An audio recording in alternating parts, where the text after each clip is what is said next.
जय हिंद दोस्तों, स्वागत है आपका अपने YouTube channel big student life में। दोस्तों, हम लोग ज्ञान बिंदु जीएस एकेडमी से इतिहास के ऑब्जेक्टिव के क्वेश्चंस को सॉल्व कर रहे थे। ये हमारा तीसरा अध्याय था जो कि था वैदिक सभ्यता। इस चैप्टर से हम लोगों ने कल के वीडियो में कुछ क्वेश्चंस को सॉल्व कर लिया था। बाकी के क्वेश्चंस को आज की वीडियो में कवर करेंगे। तो चलिए आज की वीडियो को स्टार्ट करते हैं।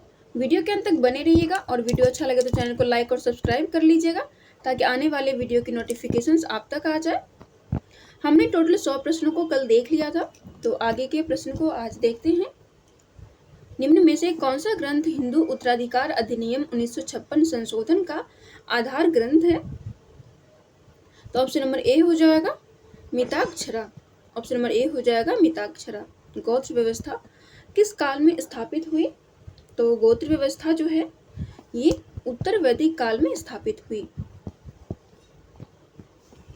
निम्नलिखित में किस उपनिषद में चारों आश्रमों का उल्लेख मिलता है? तो जाबालोपनिषद में चारों आश्रमों का उल्लेख मिलता है। निम्न में किसका मिलान गलत है? तो पैशाच विवाह बलपूर्वक कन्या को छीनकर किया गया, तो ये गलत हो जाएगा।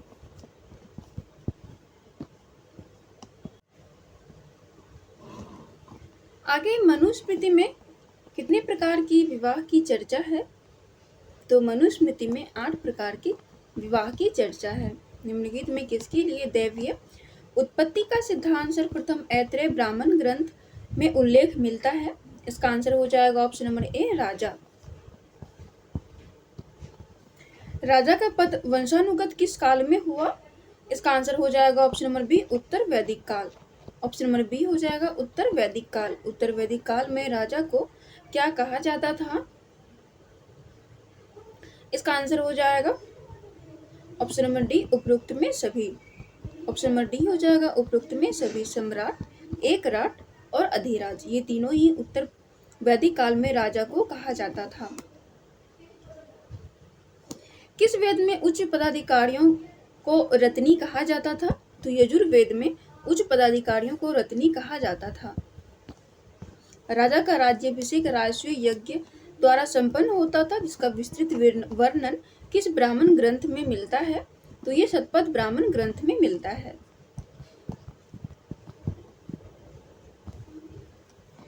शतपथ ब्राह्मण ग्रंथ में कितने प्रकार के रत्नियों का विवरण मिलता है? तो ऑप्शन नंबर सी हो जाएगा 12।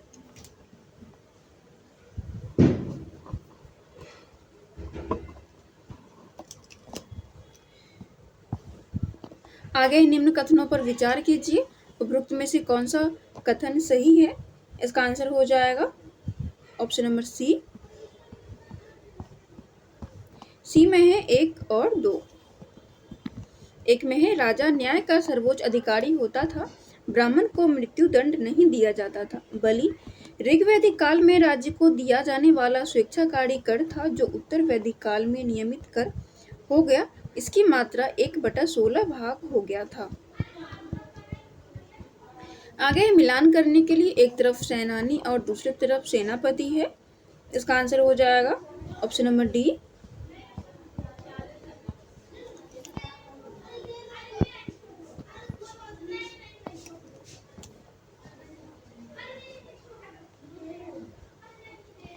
ए का हो जाएगा 2।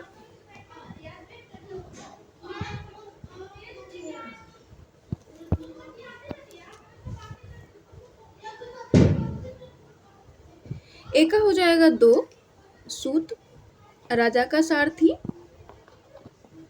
बी का हो जाएगा 1 भागदूत कर संग्रहकर्ता। सी का हो जाएगा 6 अक्षावा पास के खेल में राजा के पासे के खेल में राजा का सहयोगी। जी का हो जाएगा 3 गोविकर्तन जंगल विभाग का प्रधान। डी का हो जाएगा 3 डी हो गया। ई का हो जाएगा 4 पालागल विदूषक। ई एफ का हो जाएगा 5 छता प्रतिहारी। उत्तर वैदिक कालीन लोगों का प्रमुख पेशा क्या था? तो कृषि। ऑप्शन नंबर ए हो जाएगा कृषि। कृषि से संबंधित 4 क्रियाएं जुताई, बुआई, कटाई तथा मराई का उल्लेख किस ग्रंथ में मिलता है? तो ऑप्शन नंबर ए हो जाएगा शतपथ ब्राह्मण ग्रंथ। यजुर्वेद में प्रयुक्त श्याम आयस एवं कुशन आयस शब्द किसके लिए हैं? इसका आंसर हो जाएगा ऑप्शन नंबर डी लोहा के लिए। ऑप्शन नंबर डी हो जाएगा लोहा के लिए। किस स्थान से कृषि से संबंधित पहली बार लौह उपकरण मिले हैं? तो अतरंजी खेरा से पहली बार लौह उपकरण मिले हैं। ऑप्शन नंबर डी हो जाएगा अतरंजी खेरा। उत्तर वैदिक काल के लोग किस प्रकार के बर्तन से परिचित थे? निम्नलिखित में से कौन सा कथन सही है? इसका आंसर हो जाएगा ऑप्शन नंबर डी इनमें से सभी। काले व लाल रंग के मिश्रित मृदभांड से, दूसरा है काले रंग का मृदभांड से, चित्रित धूसर मृदभांड से और लाल मृदभांड से। इन चारों मृदभांड से उत्तर वैदिक काल के लोग परिचित थे। निम्न कथनों पर विचार कीजिए, उपरोक्त में से कौन सा कथन सही है? तो ऑप्शन नंबर डी हो जाएगा 1, 2, 3। एक में उत्तर वैदिक काल में प्रधान व्यापारी सृष्टिन होता था। उत्तर वैदिक काल में निष्क और शतमान मुद्रा की इकाई थी। उत्तर वैदिक काल के लोगों को समुद्र का ज्ञान हो गया था। उत्तर वैदिक आर्यों द्वारा प्रयोग में लाई गई धातुएं थी। इसका आंसर हो जाएगा ऑप्शन नंबर ए चांदी, सोना, तांबा, लोहा व सीसा। उत्तर वैदिक काल में किस वर्ण को शिक्षा का अधिकार नहीं था? ऑप्शन नंबर सी हो जाएगा शूद्र को। उत्तर वैदिक काल में कौन सा उद्योग एक प्रमुख उद्योग था? तो सिक्के ढलना। ऑप्शन नंबर सी हो जाएगा सिक्के ढलना एक प्रमुख उद्योग था।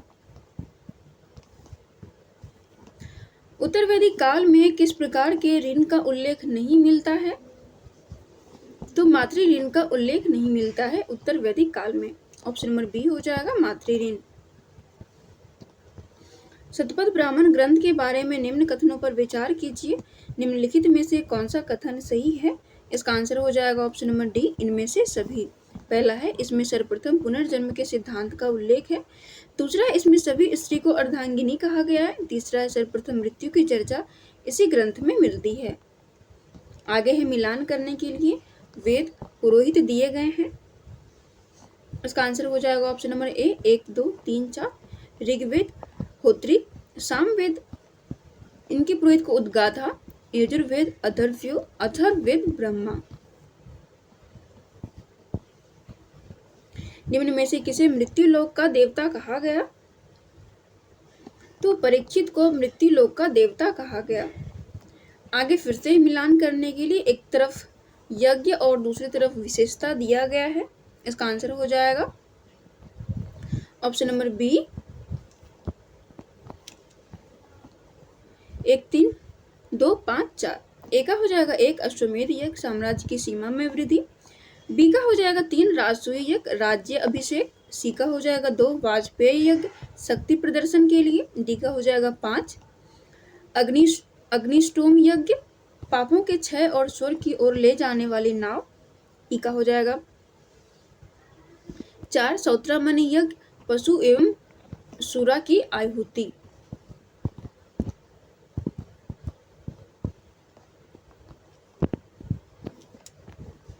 सत्यकाम जावाल की कथा जो अनव्याही मां के लांछन को चुनौती देता है कहाँ उल्लेखित है?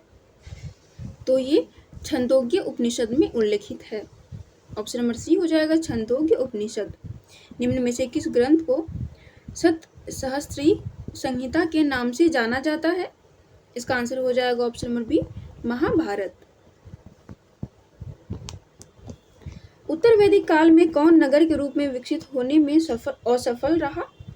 तो इंद्रप्रस्थ। ऑप्शन नंबर ए हो जाएगा इंद्रप्रस्थ।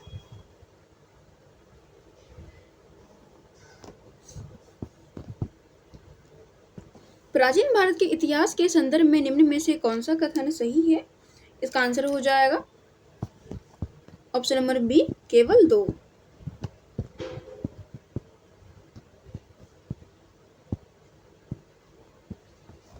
दो में मिताक्षरा व्यवस्था में पुत्र अपने पिता के जीवन काल में ही संपत्ति पर अधिकार का दावा कर सकते थे, जबकि दाया भाग व्यवस्था में पिता की मृत्यु के उपरांत ही पुत्र संपत्ति पर अधिकार का दावा कर सकते थे।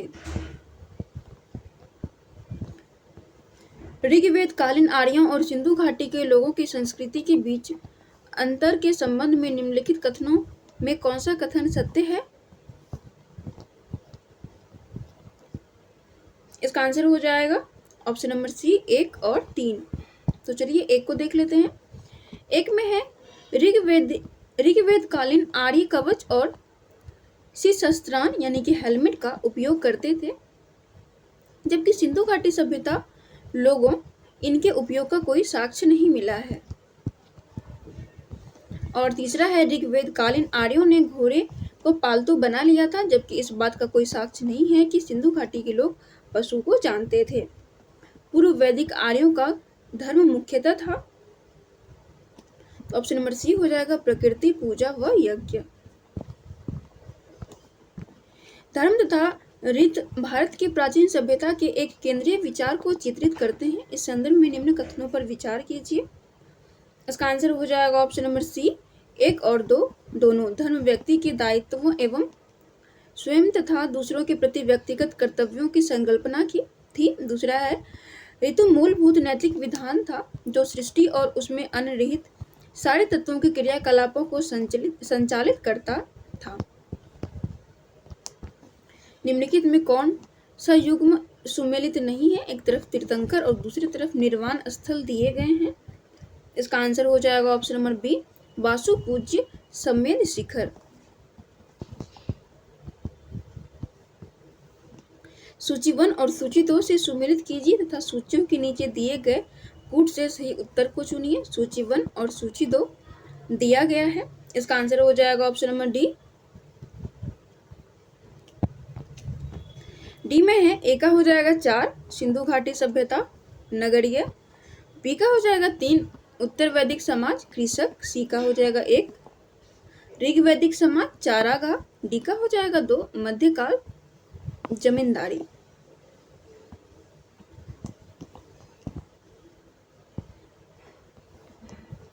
निम्नलिखित में कौन शुक्ल यजुर्वेद की संहिता है?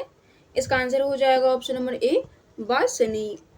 सर्ग प्रतिसर्ग वंश मनवंतर और वंशानुचरित संकेतक हैं। इसका आंसर हो जाएगा ऑप्शन नंबर बी पुराणों के। ये सभी पुराणों के संकेतक हैं। भारतीय उपमहाद्वीप में लौ का सर्वप्रथम साहित्यिक संदर्भ किसमें मिलता है? तो ये यजुर्वेद में मिलता है। ऋग्वेद के 10वें मंडल में निम्नलिखित में से कौन सा स्रोत विवाह समारोह पर प्रकाश डालता है? तो सूर्य सूक्त।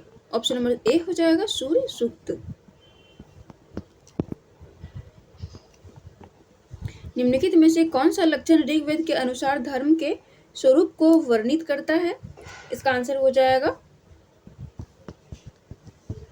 ऑप्शन नंबर डी केवल 1, 2 और 4। एक में ऋग्वेद के धर्म को प्रकृतिवादी बहुदेववाद कहा जा सकता है। दूसरा है ऋग्वेद के धर्म और ईरानी अवस्था के विचारों में आश्चर्यजनक समानताएं हैं। चौथा है वैदिक यज्ञ के 2 प्रकार थे, वे जो गृहस्थ द्वारा किए जाते थे और वे जिनके लिए कर्म कांड के विशेषज्ञों की आवश्यकता होती थी। सुमेलित कीजिए। सूची 1 और सूची 2 दिया गया है। इसका आंसर हो जाएगा ऑप्शन नंबर ए 3, 1, 2, 4।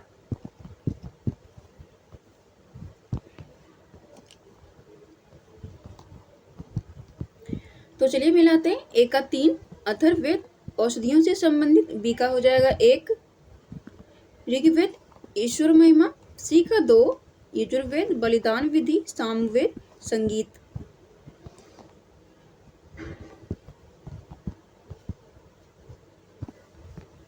निम्नलिखित में से किस एक वैदिक साहित्य में मोक्ष की चर्चा मिलती है?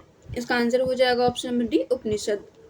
आध्यात्म ज्ञान के विषय में नचिकेता और यम का संवाद किस उपनिषद में प्राप्त होता है? तो ये कठोपनिषद से प्राप्त होता है। ऑप्शन नंबर सी हो जाएगा कठोपनिषद। उपनिषद काल के राजा अश्वपति शासक थे, तो ये कैकेय के शासक थे। ऋग्वेद में निम्नांकित नदियों का उल्लेख अफगानिस्तान के साथ आर्यों के संबंध का सूचक है। इसका आंसर हो जाएगा ऑप्शन नंबर सी, कुभा क्रोमो। सूची 1 और सूची 2 के साथ सम्मिलित कीजिए और सूचियों के नीचे दिए गए कूट से सही उत्तर को चुनिए। सूची 1 में वैदिक नदियां और सूची 2 में आधुनिक नाम दिए गए हैं। इसका आंसर हो जाएगा ऑप्शन नंबर बी, ए का 2 कुभा काबुल, बी का 3 पुरुषनी रावी, सी का 1 सादा नीरा गंडक, डी का 4 शत्रुदी सतलज। महाभारत काल में महानदी का नाम था। इसका आंसर हो जाएगा ऑप्शन नंबर ई, त्रित्रेतपला। ऑप्शन नंबर ई हो जाएगा त्रित्रेतपला।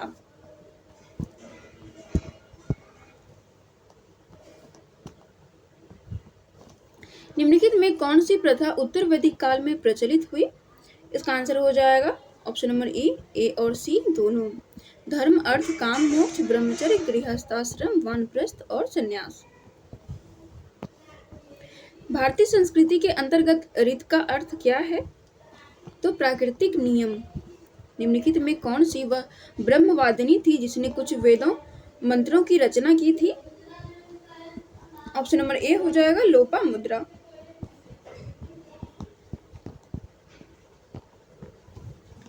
ऋग्वैदिक काल में निष्क किस अंग का आभूषण था?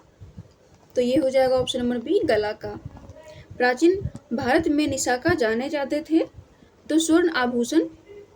ऑप्शन नंबर ए हो जाएगा स्वर्ण आभूषण। बोगज कोई महत्वपूर्ण है क्योंकि यहाँ से प्राप्त अभिलेखों में वैदिक देवताओं का नाम उल्लेख प्राप्त होता है। सूची 1 सूची 2 के साथ सुमिलित कीजिए तथा सूचियों के नीचे दिए गए कूट से सही उत्तर को चुनिए। सूची 1 और सूची 2 दिया गया है। इसका आंसर हो जाएगा ऑप्शन नंबर डी।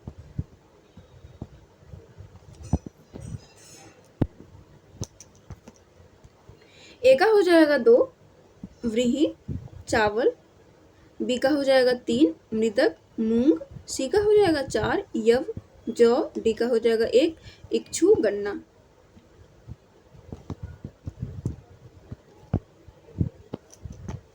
प्रसिद्ध 10 राजाओं का युद्ध किस नदी के तट पर लड़ा गया था? तो ये रोशनी तट पर लड़ा गया था। वैदिक युग में प्रचलित लोकप्रिय शासन प्रणाली थी। तो इसका आंसर हो जाएगा ऑप्शन नंबर डी, वंश परंपरागत राजतंत्र। ऑप्शन नंबर डी हो जाएगा वंश परंपरागत राजतंत्र। वैदिक युगीन सभा, इसका आंसर हो जाएगा ऑप्शन नंबर सी, मंत्री परिषद थी। ऑप्शन नंबर सी हो जाएगा मंत्री परिषद। ऋग्वैदिक जनसभा जो न्यायिक कार्यों के से संबंधित थी। इसका आंसर हो जाएगा ऑप्शन नंबर ए, सभा। ऋग्वैदिक धर्म था, तो ये हो जाएगा ऑप्शन नंबर ए, बहुदेववादी। ऑप्शन नंबर ए हो जाएगा बहुदेववादी। वैदिक देवता इंद्र के विषय में निम्नलिखित कथनों पर विचार कीजिए तथा नीचे दिए गए कूट से सही उत्तर को चुनिए। ऑप्शन नंबर डी हो जाएगा 1 और 4 सही है। 1 में है झंझावत के देवता थे और चौथा है वर्षा के देवता थे। श्रीमद् भागवत गीता मौलिक रूप से किस भाषा में लिखी गई थी? तो ये संस्कृत भाषा में लिखी गई थी। हिंदू पौराणिक कथा के अनुसार समुद्र मंथन हेतु किस सर्प को रस्सी के रूप में स्वयं को प्रस्तुत किया? इसका आंसर हो जाएगा ऑप्शन नंबर बी, वासुकी। किस काल में अछूत की अवधारणा स्पष्ट रूप से उद्धृत हुई थी? इसका आंसर हो जाएगा